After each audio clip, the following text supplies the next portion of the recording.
అతి తక్కువ టైంలో ఎంతో హెల్తీ బ్రేక్ఫాస్ట్ రెసిపీ అండి. నా ఛానల్ని కనుక ఫస్ట్ టైం చూస్తున్నట్టయితే ప్లీజ్ లైక్ చేయండి, షేర్ చేయండి అండ్ సబ్స్క్రైబ్ చేసుకోండి. ఇంకెందుకు ఆలస్యం ప్రాసెస్లోకి వెళ్ళిపోదామా. ముందుగా అటుకులు తీసుకుని ఒక 2 నిమిషాల పాటు నానబెట్టుకోవాలండి.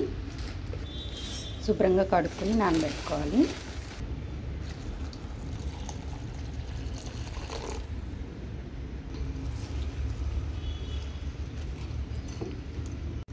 రెండు నిమిషాలు నానిన తర్వాత అటుకుల్లో నీళ్ళంతా శుభ్రంగా వడకట్టేసుకోవాలండి.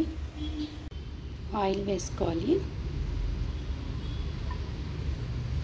ఆయిల్ వేడెక్కిన తర్వాత వేరుశనగపప్పు వేసుకోవాలండి.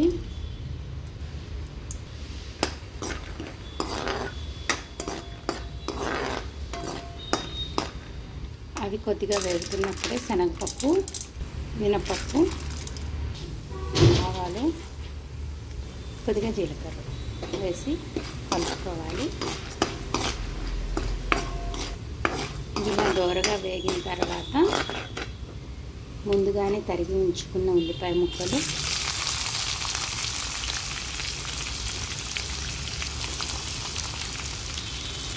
అల్లం తురుము, అలాగే పచ్చిమిరపకాయ ముక్కలు, అలాగే చిన్నగా తరుక్కున్న క్యారెట్, కొద్దిగా పచ్చి బఠానీ వేసి వేయించుకోవాలండి. కూరగాయలు కొద్దిగా వేగి క్యారెట్ అవి మెత్తపడే వరకు కొంచెం సిమ్లో ఉంచి వేయించుకోవాలి.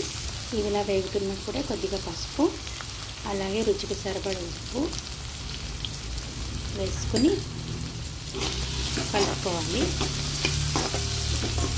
కలుపుకొని ఇలా మూత పెట్టుకుంటే 2 నిమిషాలు కూరగాయలన్నీ మగ్గుతాయి. కొద్దిగా మగ్గిన తర్వాత ముందుగానే మనము రెడీగా ఉంచుకున్న అటుకుల్ని ఇందులో వేసుకోవాలండి.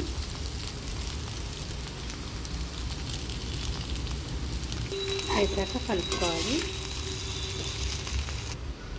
తక్కువ టైంలో ఎంతో హెల్తీ అయిన బ్రేక్ఫాస్ట్ రెడీ అయిపోయిందండి.